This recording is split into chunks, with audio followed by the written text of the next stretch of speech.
انسانه د تا مرګ رازندې شو. موږ او تاسو یو ډېر عجیبه ذهنونه شیطان را جوړ کړي دي.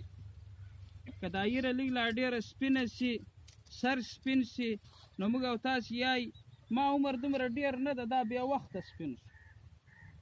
مخته به عمرونه 100 کاله وو، اوس به عمر 40 کاله وي. یو خو دا خبره مه کوئ چې بیا وخته سپین سو. دا خبره په زړه کې واچوئ چې د موږ او د تاسې دپاره دا خبرتیا ده چې و انسانه مرګ ته تیاری وکړه، دا مرګ درته را روان ده. یو انسان ناجوړه سي، معده یې کار پرېږدي، نو موږ او تاسې یای مصروفیات هم ډېر د ورزش هم نشته، معده م هغه شوه. دا غلطه خبره ده. دا د موږ او د تاسې دپاره یو بل علامت ده چې الله تعالی موږ ته یو قسم یایي چې د تا مرګ رازندې شویه، تیاری وکړه. او دغسې انسان کله په پښو دړي، کله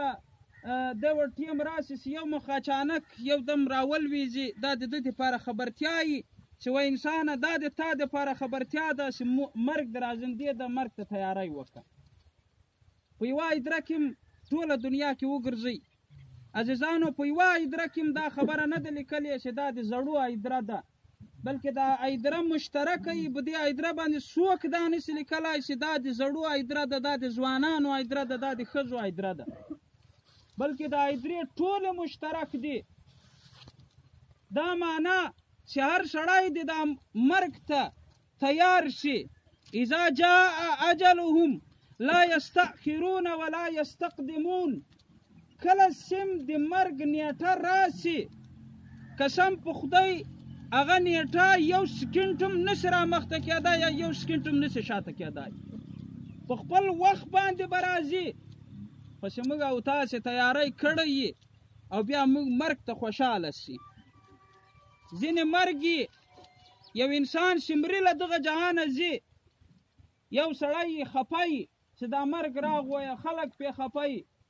او ځینې مرګونه دی وړي دا ملایکې فخر کې چې خدای د دغه سړي اروا ما اخستې وای، زم په فوج کې ورغلی وم، په زراو په سلاو ملایکې ورته راسي، هلته ورته پنډې یي، دا جسا والا ملایکه ورته راسي، د نیک سړي اروا قبض کې له جنت یې کالی راوړی کې ونغاړې پورته ولاړ شي، ټول سلامي ورته کې، اول اسمان پسې ورشي. اول اسمان کې دا ملایکې ورته وایي څوک ده، څوک د چا اروا راغلی دی، پلانی د پلاني زوی، پلانی ښځه، پلانی حاجي، پلانی د الله تعالی نیک بنده د هغه اروا مې راوړی دی. کله چې د اروا ورځي دا ملایکې په سلامي ورته ولاړې یې، ته خو مریم ډېر ښه یې چې د خدای د په خیر راوله، په استقبال باندې تر جا ورسره ځي، تر هغه جې رسوي.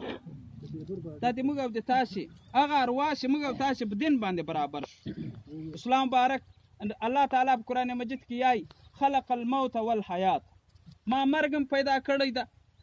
والحیات ژوند مې پیدا کړی ده. دا مرګ یې رامخته کوی، ژوند یې پیشاته کوی. مفسرینو دا خبره لیکلې ده د مرګ وخت نامعلومه ده، هر چا ته راتلی سي. والحیات او ژوند یې شاته ذکر کویه چې دا معلومه خبره ده چې اول به مسیر پیدا کیږي، بیا به کسر پیدا کیږي. دا نشي کېدلی چې کسر مخته پیدا سي، مسیر شاته پیدا سي. او مرګ یې پرې رامخته کویه. د موږ او د تاسې په ذهنو کې دا خبره راچوله چې دا شیطان نن تاسې ته دوکه درکړې ده چې زه به نن به د ما اثرات ما بچ کړي، د ما پیسه به ما بچ کړي. په والله بالله چې مرګ راسي، الله وویل چې مرګ راسي، هغه نه بیا زوړ پې معلوم ده، نه ځوان پې معلوم ده، نه ښځه پې معلومه ده، نه مسیر نه کسر پې معلوم ده. بیا هغه سړي ته ناڅاپه مرګ راځي، هغه له دغه جانه ځي. له افریقې یو ډاکټر راغلی پیر ذوالفقار صاحب دا خبره ولیکله، ما ملاقات ته راغویه، ما ملاقات ورسره وکړی، د شپې مې افریقې چې راغلی غټ ډاکټر و، ملاقات چې مې ورسره وکړو، مړۍ مې ورکړه، اته مې ورته وویل چې پرېوځه. ده راته وویل ته ولاړ شه زه به پرېوځم. ده یې دی سنګ ولګاوی، زه راووتم جن، سهار چې ورته رالم نمانځه په ټیم کې دی دغسې ویده و، شاته بالښت اچولی و، سنګ یې لګولی و، دغه یې ویده و. ما پورته کو غږ مې پرې وکړو چې ته خو پرېوتی یې نه یې، په ناستو باندې ویده یې. ده ورته وویل چې څه درته ویم، الله تعالی زه یو ډاکټر یم، الله تعالی یو وال د انسان په دغه کې پیدا کړی ده. دا مړی چې وخوري هغه وال دا کار کې د مړۍ پورته نه راپرېږدي چې کله یو انسان مړۍ وخوري سړی شي دا لاسونه کته کې سر کته کې پښې پورته کړي د روغ سړي مړۍ تر خولې نه راوځي د ما دا وال ختم ده ما دپاره بس دا حکم ده د ډاکټرانو زه خپله ډاکټر یم زه پرېوځمه سیخ پرېوځمه د ما دا مړۍ ساما خوړلې په معده کې دا مې تر خوله راوځي د ما مجبوري ده زه دغه ویده کېږم دا د الله تعالی نعمت ده دا وال موږ او تاسو ته نه معلومېږي موږ د دغو نعمتونو شکر کو او د الله تعالی رحمت خو یایي چې تاسې له ما وغواړئ تاسې توبه وکئ زه به تاسې وبخم شاه عبدالقادر جیلاني رحمت الله علی پیران پیر صاحب ورته یایي 18 کاله پورې د درس قرآن ورکاوی 18 کالو پورې د الله تعالی رحمتونه ذکر کول یو دا خوږې خبرې به کړې یو ورځ پیران پیر رحمت الله علی دا سوچ وکړو چې په دغو خلکو خو د ما خبرو اثر نشته خبرې ورته کوم دغه نه بلکل غوړ لوښی ده لکه اوبه چې پې تېرې کړې ما ته خو د دغو خلکو باندې د ما د خبرې اثر نه پیدا راځه لږ به دا خبره ور ټینګه کړو نن به تقریر د دوغس او د الله تعالی په قهر باندې وکم پیران پیر صاحب چې هغه درس قرآن ته راغوی او درس قرآن یې شروع کړی د الله تعالی په کار او په غضب باندې قرآن شروع کړی دا د نصیحت چې شروع کړی نصیحت چې ختمېدو ډېر خلک بېوښه شو او بېوښې په حالت کې له دغه جهانه ولاړ ده ته یې الله تعالی په خوب کې راغ ورته وویل ای عبدالقادره تا 18 کاله د ما رحمت بیانویه آیا اوس د ما رحمت ختم شو چې ته د ما غضب ته رالی او خلک د بېوښه کړو د الله تعالی رحمت لا شته خو د موږ او د تاسې دور ذهنونه جوړ شوي دي که څوک له چا پوښتنه وکړي د چا زوی یې د کومې د قبیلې یې هغه به شروع شي د ما پلار و بیا به دوړ مرکې کړې بیا زه پلانی د مو خیل و پلانی مرکه و ته به در شروع شي ته به یې چې خدایه زه پرې ایښی وای چې لټېدلی وای دومره صفتونه به درته وکړي او که چا ته وویل چې ته د رسول الله مبارک لږ صفت ماته وکړه ته د الله تعالی ماته صفت لږ وکړه دوه خبرې خو به قسم ده ډېر خلک دی ورته که دوه خبرې به تاته وکړي چې الله دی ورته د الله صفت دا ده الله دا رحمت ته د رسول الله مبارک دا شکل وایه دا یا طریقې دي دا د رسول الله مبارک خبرې دي ما اورېدلې دي ما زده کړې دي موږ او تاسې دا نشو کړی دا ولې پلاره سره د موږ مینه ده رسول الله مبارک سره مینه کمه خو خیر خبره مې درته کړه یو آخري خبره درته کوم څومره ژوند تېر شوی رسول الله مبارک یې الدنیا مزرعة للآخره څومره ژوند تېر شوی په دغه دنیا کې تېروو دا مثال د پټي ده په پټي کې چې شی وکرې هغه به ته ریبې دا نشي کېدلی چې تا چڼې اچولي او ته غنمو ته پلتی ووایې دا هم نشي کېدلی چې شی نه وکرې غلمینه مځکه دي او ته غټ ذمهدار یې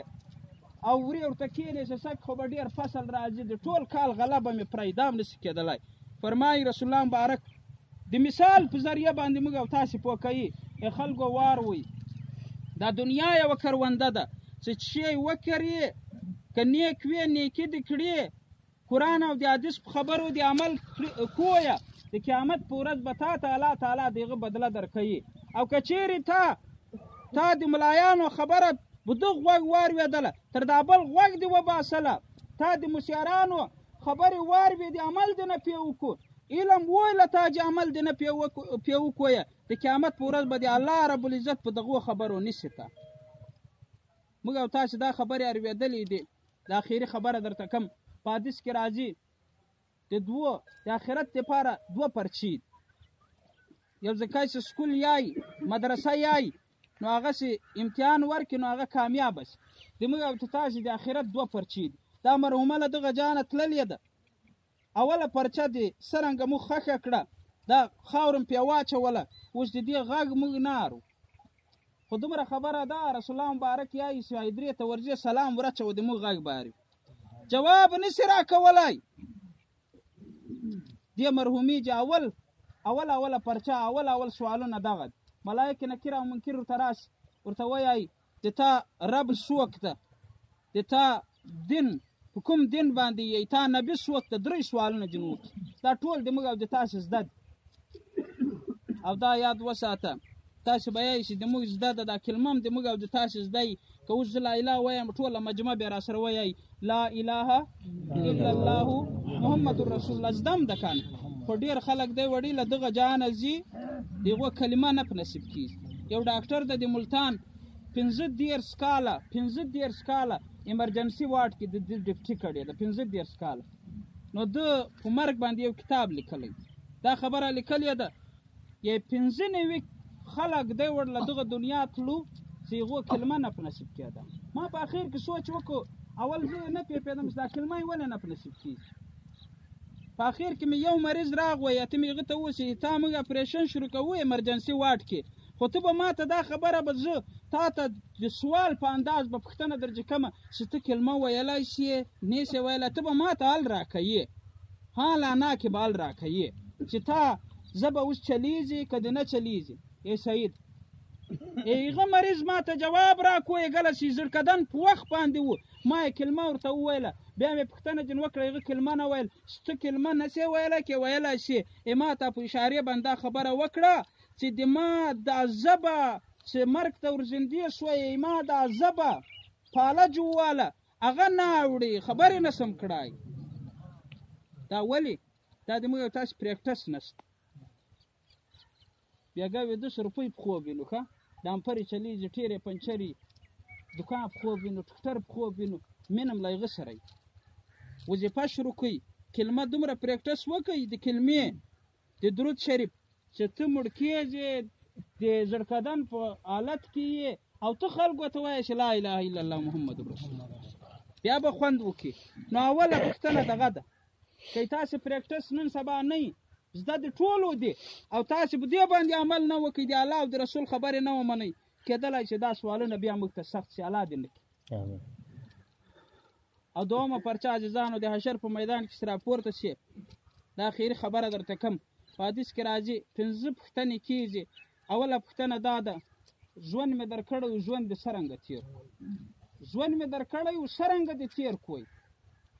دومه پوښتنه ځواني مې درکړې او ځواني دې چیرې ضایع کړه دا وخت څرنګه تېر کو. ځوان که چیرې اذان وکړو ته به ټول پورې خاندو دغه ملا صورت دغه م راته ملا شو دا د موږ کمکلتیا ده.